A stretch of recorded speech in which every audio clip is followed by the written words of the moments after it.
Good morning, dear students. Here Andeep to discuss about exercise 6.4. Before that, I hope all is well. Welcome you to online class Prakash Public School. Subject Maths. Now solve here further questions. In the previous videos, I solved that question number 1 to 5. You can see by the help of this link. Now in this exercise I solved here from question number 6. First of all, see the statement of question number. Now see the statement of question number 6.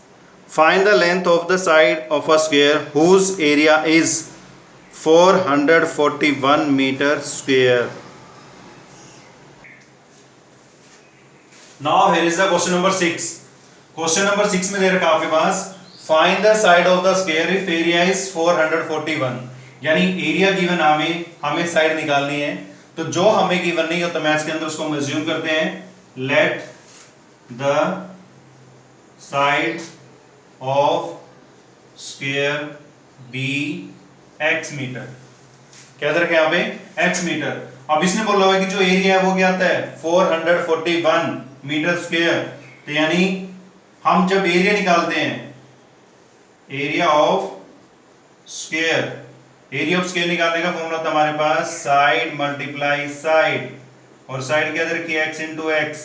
यानी x into x is equal to क्या आ गया यहाँ पे 441. तो x square is equal to 441. x is equal to square root of 441. अब आपके पास ये 441 है. अब इसको सोल्व करने के लिए हमें स्क्वायर रूट फाइंड आउट करना है. और स्क्वायर रूट को फाइंड आउट करने के लिए हमारे पास टू मेथड है. First is prime factorization, second is division method. तो आपको जो इजी लगता है आप इसके अंदर वो पुट कर सकते हैं. Maybe prime factorization, maybe a division method. तो यहाँ पे डिवीजन मेथड सोल्व कर लेते हैं.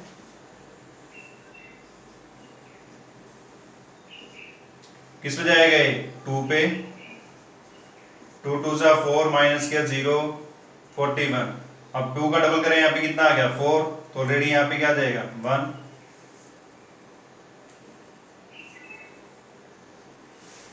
ये आ गया यहाँ पे. अब इसमें आपकी चॉइस है कि आप इसके अंदर प्राइम फैक्टराइजेशन यूज करें या फिर division method. Division method solve करेंगे तो उससे इजी रहता है. तो यहाँ पे आ जाएगा हमारे पास यानी x इज इक्वल टू कितना आ गया यहाँ पे 21. सो साइड ऑफ द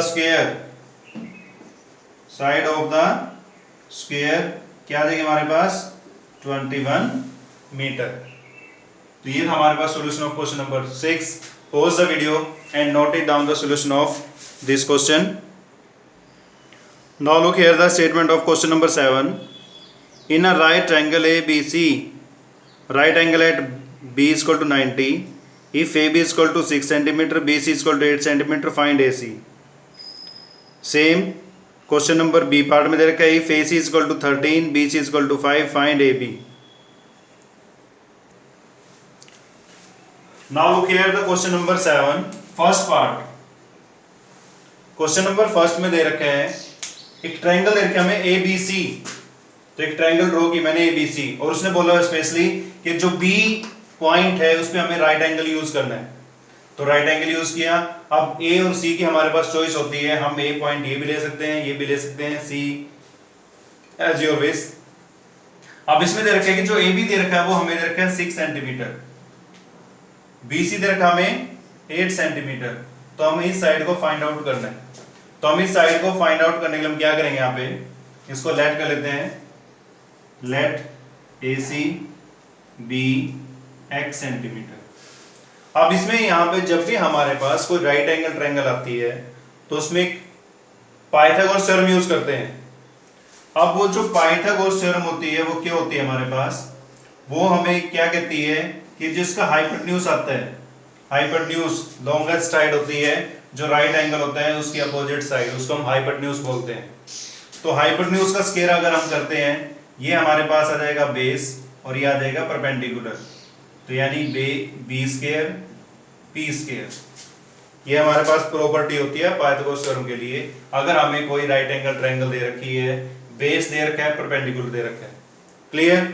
अगर हमें बाई चांस बेस निकालना पड़ जाता है तो उसके लिए फॉर्मूला बन जाएगा H square minus P square, और अगर हमें परपेंडिकुलर निकालना है तो H square minus B square, क्योंकि सेकंड पार्ट के अंदर हमें या तो बेस निकालना है परपेंडिकुलर निकालना है, क्योंकि उसके अंदर हाइपोटेन्यूज दे रखा है और परपेंडिकुलर दे रखा है, बेस निकालना है, क्लियर। तो यहाँ पे सोल्व करो मैं फर्स्ट पार्ट में जहां पे राइट एंगल ट्रायंगल आती है प्रॉपर्टी यूज करेंगे यहाँ पे। तो इन प्रॉपर्टी की हेल्प से सोल्व करते हैं यहाँ पे। तो जो AC था उसको क्या लेट किया यहाँ पे x, यानी x square is equal to B क्या है यहाँ पे 8 स्क्वायर प्लस, और p क्या है यहाँ पे 6 स्क्वायर 64 प्लस 36 क्या गया यहाँ पे 100, यानी x स्क्वायर क्या आ गया हमारे पास 100। तो x is equal to square root of 100, और 100 का स्क्वायर रूट क्या होता है 10 होता है। तो यानी जो AC आएगी हमारे पास वो क्या आ जाएगी यहाँ पे 10 सेंटीमीटर। तो ऐसे ही आप इसका सेकंड पार्ट सोल्व करेंगे। सेकंड पार्ट के अंदर इसका अपोजिट दे रखा है कि उसके अंदर हमें हाइपोटेन्यूज दे रखा है, परपेंडिकुलर बेस में से कोई एक निकालना है, तो इन में से आप कोई एक फॉर्मूला ये यूज करेंगे, तो ये यूज करेंगे बेस निकालने के लिए, परपेंडिकुलर निकालने के लिए यूज करेंगे। वैसे मेनली पाइथागोरस थ्योरम ये होती है हमारे पास। अगर b निकालना है तो b को रखो यहाँ पे, इसको इधर ट्रांसफर करो तो माइनस हो जाएगा, p को यहाँ पे रखो, इसको इधर ट्रांसफर करें तो माइनस हो जाएगा। तो इसने यहाँ पे b square is equal to h square minus p square, p square is equal to h square minus b square. तो ये हमारे पास एक पाइथागोरस थ्योरम आ जाती है। इसके बाद फिर हमने वही स्क्वायर रूट निकाला जो ऑलरेडी सोल्व किया हुआ है।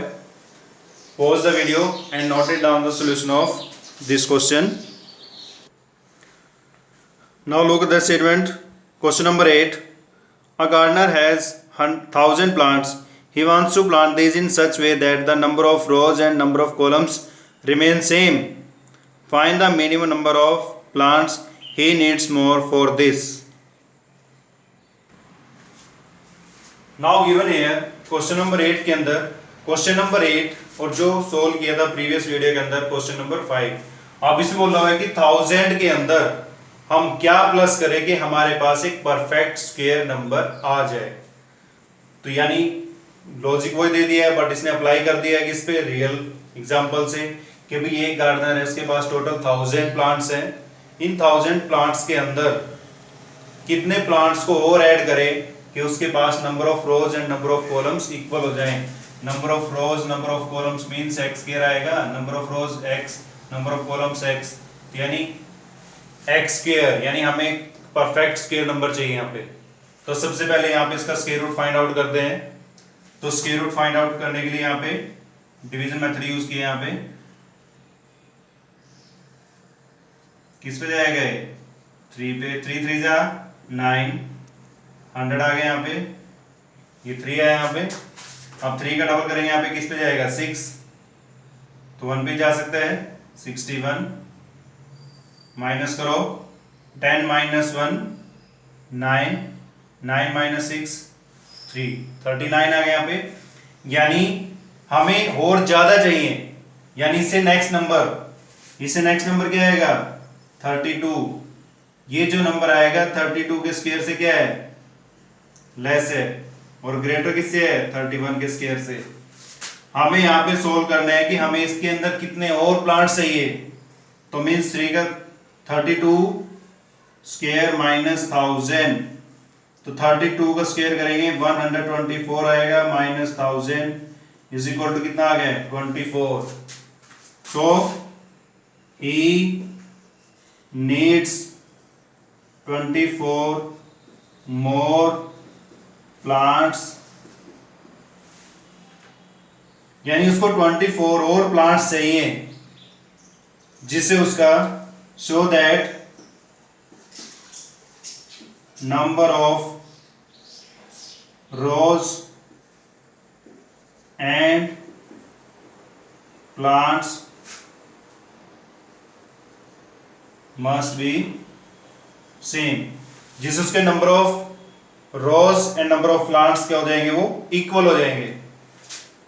फिर उसके बाद अगर आपसे स्क्वायर रूट कंफर्म करता है तो स्क्वायर रूट निकाल दो, नंबर ऑफ रोज या प्लांट्स निकालने हैं आपने।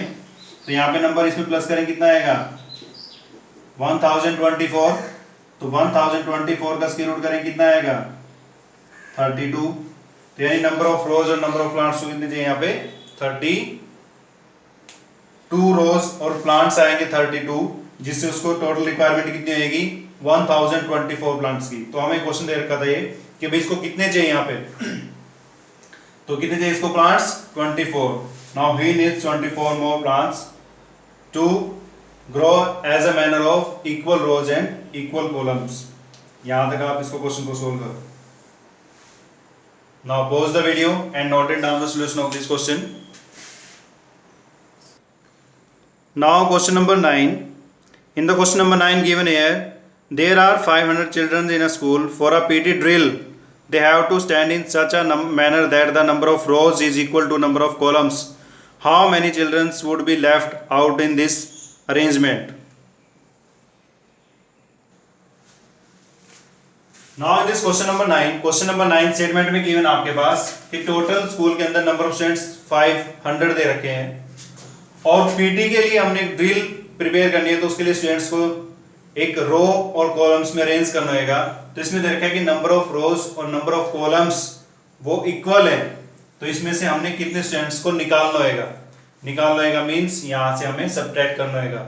तो इसके लिए हमने क्वेश्चन नंबर 4 किया था ट्राई इसी एक्सरसाइज में से। तो उसके लिए हम क्या करते हैं, इसका पहले स्क्वायर रूट निकालते हैं। First of all find the square root of 500।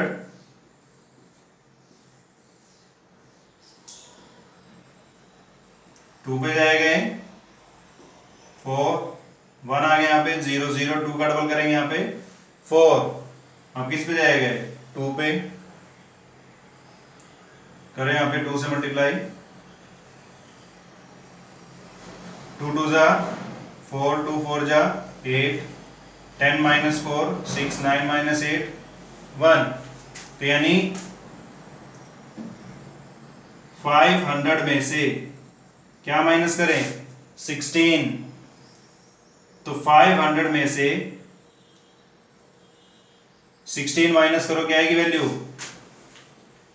500 minus 16, 10 minus 6 4, 9 minus 1 8, और यहाँ पे क्या बच जाता है फिर 4। तो नंबर क्या आ गया हमारे पास 484। तो means 16 students be left in 16 students be left to make equal number of columns and number of rows. Number of रोज और नंबर ऑफ कॉलम्स को इक्वल करने के लिए हमें वहां से कितने स्टूडेंट्स निकालने होंगे 16। तो ये आंसर हमारे पास आ जाएगा। तो ये एक एक्सरसाइज हमारे पास 6.4 question number 6 to 9। To get more videos subscribe this link. So students, thank you and have a nice day.